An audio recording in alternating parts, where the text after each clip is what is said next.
महाराष्ट्रात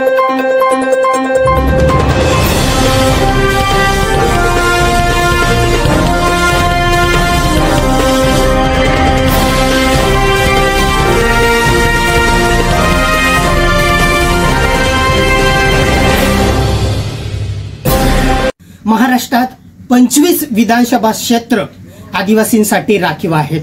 दर पंचवार्षिकला या राखीव मतदारसंघातून एकूण 25 आमदार निवडून येतात।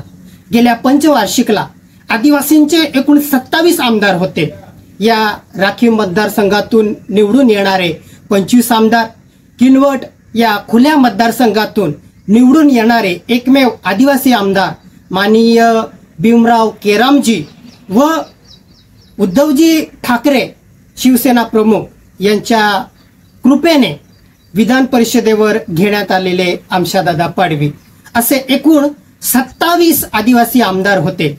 परंतु गेल्या विधानसभा निवडणूक 2024 मध्ये अक्कलकुवा व अक्राणी या आदिवासींच्या राखीव मतदारसंघातून 3 वर्षे विधान परिषदेवर शिल्लक असणारे विद्यमान आमदार आमशा पाडवी यांनी उमेदवारी केली व तेथून ते निवडून आले। त्यामुळे एक व्यक्ती 2 आमदारकी पदावर राहू शकत नाही, म्हणून 3 वर्षे शिल्लक असताना आमशा पाडवी यांना विधान परिषद सदस्यत्वाचा राजीनामा द्यावा लागला। आमशा पाडवी ऐवजी अन्य कोणी आदिवासी उमेदवार तेथून निवडून आला असता तर आज आदिवासींचे महाराष्ट्रात 27 आमदार राहिले असते।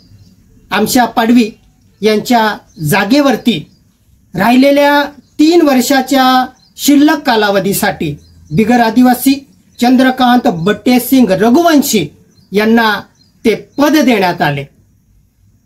या चंद्रकांत रघुवंशीमुळे आदिवासी आमदाराची एक संख्या कमी झाली, आदिवासी आमदारांचं संख्याबळ कमी झालं। आदिवासी आमदारांच्या जागेवर विराजमान झालेले चंद्रकांत रघुवंशी हे नंदुरबार जिल्ह्यातील 4 विधानसभा क्षेत्र आदिवासींसाठी राखीव असताना शहादा व नंदुरबार असे 2 विधानसभा क्षेत्र हे खुले विधानसभा करावेत अशी वारंवार मागणी करत आहेत। त्यामुळे शहादा विधानसभा क्षेत्राचे विद्यमान भाजपचे आमदार राजेश पाडवी व नंदुरबार विधानसभा क्षेत्राचे भाजपचे विद्यमान आमदार डॉक्टर विजयकुमार गावित या दोन्ही आमदारांनी या चंदूभयापासून सावध व्हायला पाहिजे।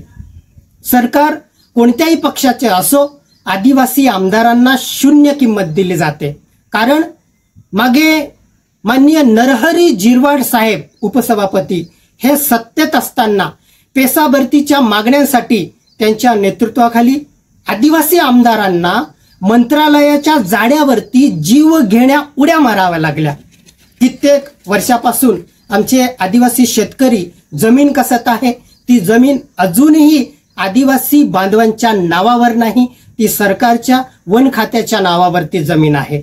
आणि चंदूबैयासारख्या बिगर आदिवासींच्या नावे सहज जमीन कशी काय होते हाही मोठा प्रश्न आहे। शिक्षण घेऊन आदिवासी उमेदवारांना नोकऱ्या मिळत नाही हा मोठा प्रश्न आहे। त्यानंतर धनगर आदिवासींमध्ये आरक्षण मागत आहेत। आदिवासींच्या बोगस आदिवासींनी लाखो नोकऱ्या हडप केलेल्या आहेत। नंदुरबार जिल्ह्यात आदिवासी मजुरांचा स्थलांतराचा मोठा प्रश्न आहे। महाराष्ट्रात आदिवासींची 10% लोकसंख्या असताना आदिवासी समाज हा सत्ता केंद्रावरती नाही, आदिवासींचा आवाज ऐकला जात नाही। म्हणून आदिवासी आमदारांनी आपले पक्ष बाजूला ठेवून एक दबाव गट निर्माण करणं आवश्यक आहे। त्यासाठी आदिवासी आमदारांची संख्या सुद्धा जास्त होणं आवश्यक आहे। या चंद्रकांत रघुवंशीमुळे आमच्या आदिवासींचा एक आमदार कमी झाला आणि हाच चंद्रकांत रघुवंशी शहादा व नंदुरबार जे आदिवासींसाठी राखीव असलेले मतदारसंघ खुला करण्याची मागणी करत आहे। म्हणजेच आमचे आदिवासी आणखी 2 आमदार कमी करण्याचा डाव रचत आहे।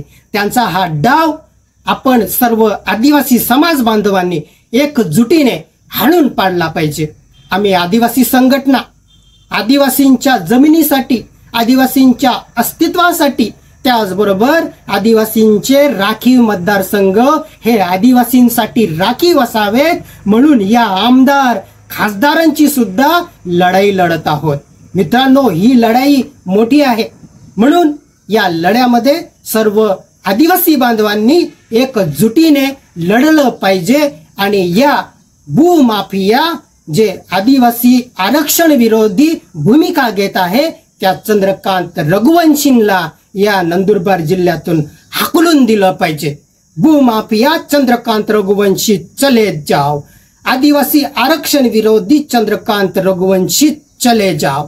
आरक्षण आमच्या हक्काचे, नाही कुणाच्या बापाचे. जय बिरसा, जय आदिवासी. ई मराठी न्यूज हे चॅनल सत्य आणि प्रामाणिकतेवर आधारित सामाजिक, शैक्षणिक, आरोग्य, आध्यात्मिक, राजकारण व प्रवास विषयांवरील माहिती सादर करून सकारात्मक बदल घडवण्यास कटिबद्ध आहे. पुढील लिंकवर क्लिक करून आजच चॅनलला सबस्क्राईब करा.